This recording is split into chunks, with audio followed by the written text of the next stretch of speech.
अब मैं आपको बताता हूं कि इस सेशन की शुरुआत कहां से हुई, कि मुझे इंस्पिरेशन कहां से मिली ये सेशन करने की। आज से 3 महीने पहले मेरे नाम से एक कोरियर आया ऑफिस में और उस एनवेलप पे लिखा हुआ था the first life changing seminar of Sandeep Maheshwari. तो जब मैंने उसको देखा तो मुझे लगा किसी ने मजाक किया है, क्योंकि मुझे अच्छे तरीके से याद था कि जो मेरा फर्स्ट लाइफ चेंजिंग सेमिनार हुआ था वहां पे सिर्फ 20-25 लोग बैठे हुए थे एक छोटे से कमरे में और किसी के हाथ में कोई कैमरा नहीं था।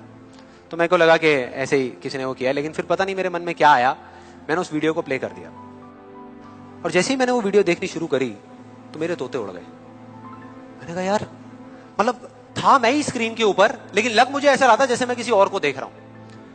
और देखता रहा। जैसे ही वो वीडियो खत्म हुई उसी टाइम मैंने ये ठान लिया, मैंने ये डिसाइड कर लिया कि अब चाहे कुछ भी हो जाए, अपनी लाइफ के इतने बड़े फेलियर को मैं अपने तक नहीं रखने वाला, इसको शेयर करूंगा पूरी दुनिया के साथ।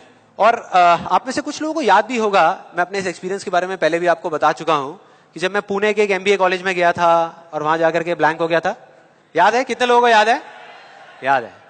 तो तब मैंने आपको बताया तो था लेकिन दिखाया नहीं था, क्योंकि मेरे पास में कुछ था ही नहीं आपको दिखाने के लिए, कोई वीडियो नहीं थी। तो आज मैं आपको दिखाने वाला हूं कि एग्जैक्टली तब क्या हुआ था।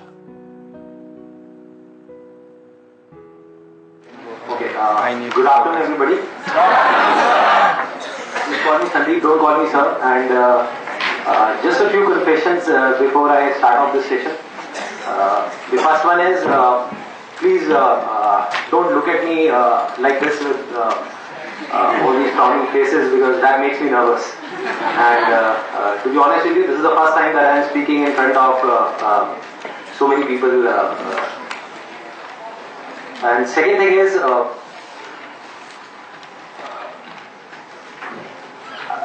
I will be not talking about the theory part of it. I'll actually focus more on the practical side of how I did whatever I did. Okay, the second confession, which I forgot, that is. To be honest with you, I can speak in English, but the problem is you may understand what I am talking about, but I won't be able to understand what I am talking about. So it's better if I talk in Hindi. So.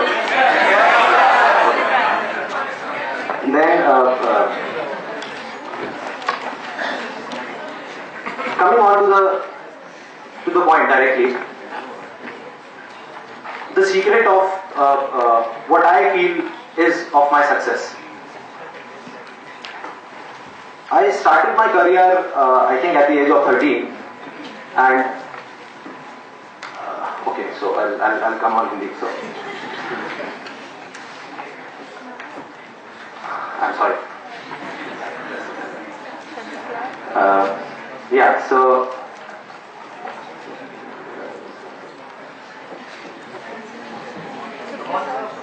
yeah, I'll do it.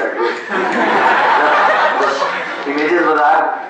Start कर सकता हूं तो ये भी कर सकता हूं, so I think it's not that big a deal.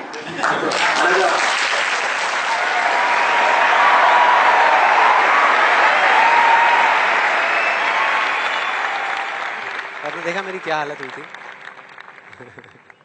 I think सबका यही हाल होता है जब वहां पे स्टेज पे जाते हैं, इतने सारे लोग सामने बैठे होते हैं, सबका यही होता है।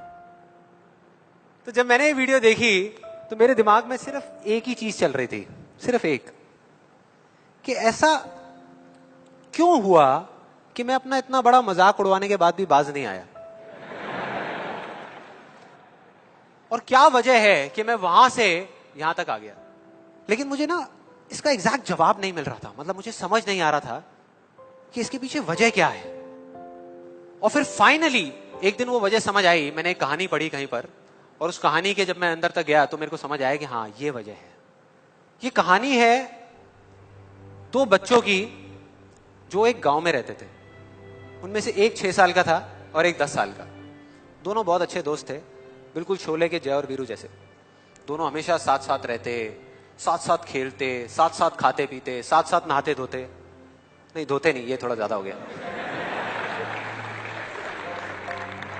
तो एक दिन वो दोनों गांव से थोड़ा दूर निकल गए और खेलते खेलते उनमें से जो बड़ा बच्चा था 10 साल वाला, वो एक कुएं में गिर गया और जोर जोर से चीखने चिल्लाने लग गया क्योंकि उसको तैरना नहीं आता था। अब जो दूसरा बच्चा था छोटा सा 6 साल का, उसने अपने आसपास में देखा और उसको कोई नजर नहीं आया, उसको कोई नहीं दिखा जिसको कि वो बुला सके हेल्प के लिए।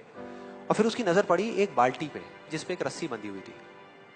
उसने एक सेकंड भी वेस्ट नहीं किया, उस बाल्टी को उठा करके कुएं में फेंक दिया और अपने दोस्त को बोला कि पकड़ ले इसको। उसके दोस्त ने पकड़ा और वो अपनी पूरी ताकत लगा करके पागलों की तरह उसको खींचने लगा। खींचता रहा खींचता रहा खींचता रहा, अपनी पूरी जान लगा दी उसने। छोटे से बच्चे ने, 6 साल के और 10 साल के बच्चे ने उस बाल्टी को पकड़ा हुआ था। खींचता रहा और तब तक नहीं रुका जब तक उसने अपने दोस्त को बचा नहीं लिया, जब तक वो बाहर नहीं आ गया। अब यहां तक तो ठीक था, यहां तक तो ये कहानी समझ आती है। लेकिन हुआ क्या कि जैसे ही ये 2 बच्चे जब दोनों एक हो गए, जब बाहर आए और आकर के गले मिल रहे, रो रहे और खुश हो रहे, एक तरफ से उनको डर भी लग रहा था। डर था कि अब गांव जाएंगे तो बहुत पिटाई होगी जब उनको बताएंगे कि ऐसे हम कुएं में गिर गए और ये सब चीजें हुई। लेकिन मजे की बात, ऐसा कुछ भी नहीं हुआ। वो जब गांव गए और जा करके उन्होंने अपने घर वालों को बताया, बाकी गांव वालों को बताया, तो किसी ने विश्वास नहीं किया, पूरे गांव वालों ने। और वो अपनी जगह बिल्कुल ठीक थे, क्योंकि उस बच्चे में इतनी ताकत भी नहीं थी कि वो एक बाल्टी पानी से भरी हुई वो उठा सके। तो इतने बड़े बच्चे को इतनी ऊपर खींचना तो बहुत दूर की बात है। लेकिन एक आदमी था उस गांव में, उसने विश्वास कर लिया। उनको सब रहीम चाचा कहते थे, उस गांव के सबसे समझदार बुजुर्गों में से एक। और सबको लगा कि यार ये कभी झूठ नहीं बोलते, अगर ये कह रहे हैं तो जरूर कोई ना कोई बात होगी, कोई ना कोई वजह होगी जिस वजह से ऐसा कह रहे हैं। और फिर सारे गांव वाले इकट्ठे होकर के उनके पास में गए और जाकर के बोले कि देखो जी, हमें तो कुछ समझ आ नहीं रहा, आप ही बता दो कि ऐसा कैसे हो सकता है। तो उनको हंसी आ गई। वो बोले कि यार इसमें मैं क्या बताऊं, वो बच्चा बता तो रहा है उसने कैसे किया। बाल्टी को उठा करके कुएं में फेंका, उसके दोस्त ने बाल्टी को पकड़ा, उसने रस्सी को खींचा और अपने दोस्त को बचा लिया।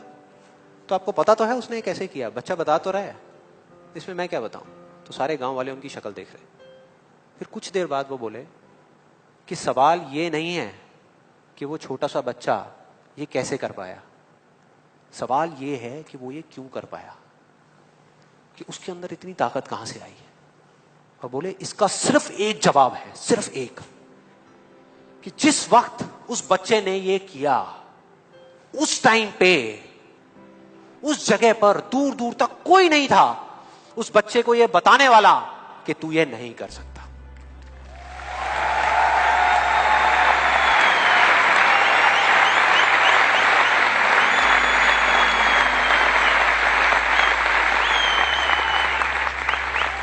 बोले कोई नहीं था, कोई नहीं, यहां तक कि वो खुद भी नहीं, वो खुद भी नहीं।